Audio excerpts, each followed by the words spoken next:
Natural, and most people treat the subject lightly. Most people are skeptics, and they're not interested or concerned in the mysterious things which sometimes occur around them. However, today we have the story of one family which says it was forced into becoming concerned. This modest two-story house is situated on a quiet street on Chicago's northwest side. To everybody else on the block, the house is like any other. But to the people who live here, it's haunted. On December 26, 1973, moviegoers were introduced to William Friedkin's adaptation of William Peter Blatty's 1971 novel, The Exorcist. It became one of the highest-grossing R-rated movies of all time, with audiences standing in long lines in the December cold outside movie theaters waiting for their chance to be terrified by the film. It wasn't the first time that viewers had been riveted by seeing an exorcism on screen, though. 2 years before, NBC had televised a short 6-minute clip documenting the supposed haunting of a Chicago family, Edwin and Marcia Becker. As part of the segment, the reporters filmed an exorcism that was attempted in the home and broadcast it, making it the first ever example of a televised exorcism, a thing that, at that time, most people had probably never even heard of. Indeed, at the beginning of the clip, a host can be heard saying of the supernatural that most people treat the subject lightly. The segment that follows is a relatively brief but straight-faced affair, with none of the skepticism or light joking that one might expect from a news broadcast about a haunted house. Perhaps this is because, for the Beckers, the subject of the supernatural was not something they treated lightly. Bought their home a year ago, and shortly after they moved in with their baby, they claim unusual occurrences began. Strange little things were happening. The telephone was coming off the hook. Cabinet doors were closing. Doors were opening. Doors were closing. Just strange things.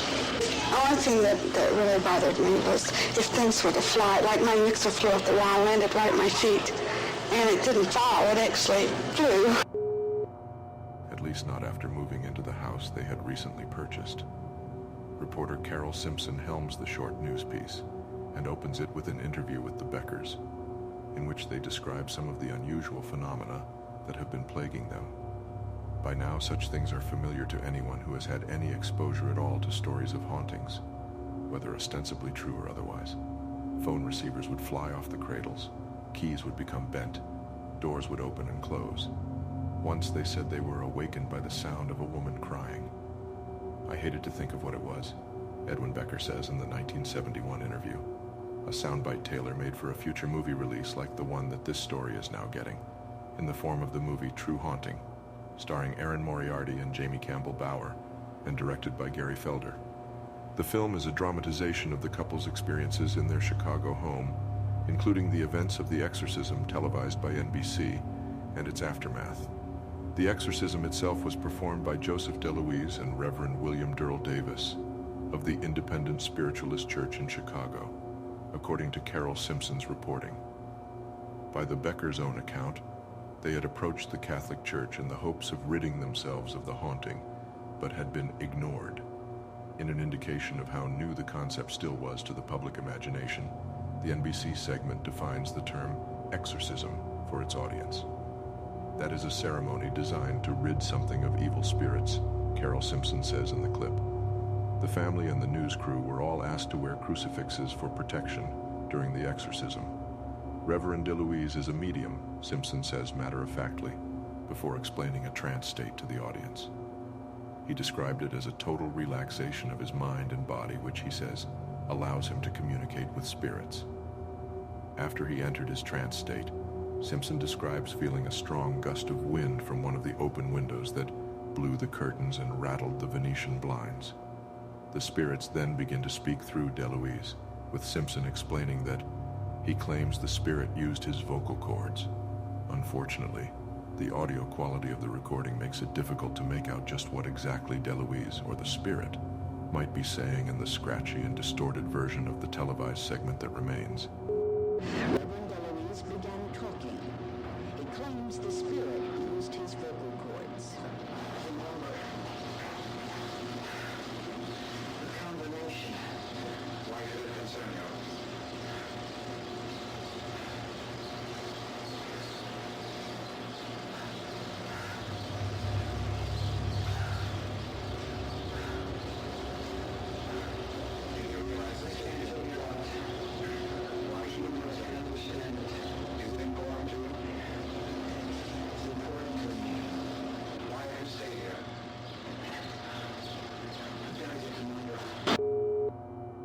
assured that the spirit is that of an old woman, concerned about a number or combination.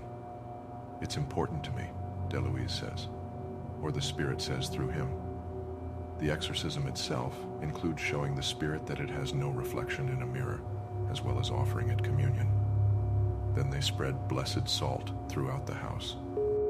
Following the ritual, the ministers went through every room in the house, as well as the roof and garage, spreading blessed salt. They said this would seal the house symbolically, keeping the spirit from returning. Reverend DeLuise said the spirit was an old woman who may have been gypped out of some money.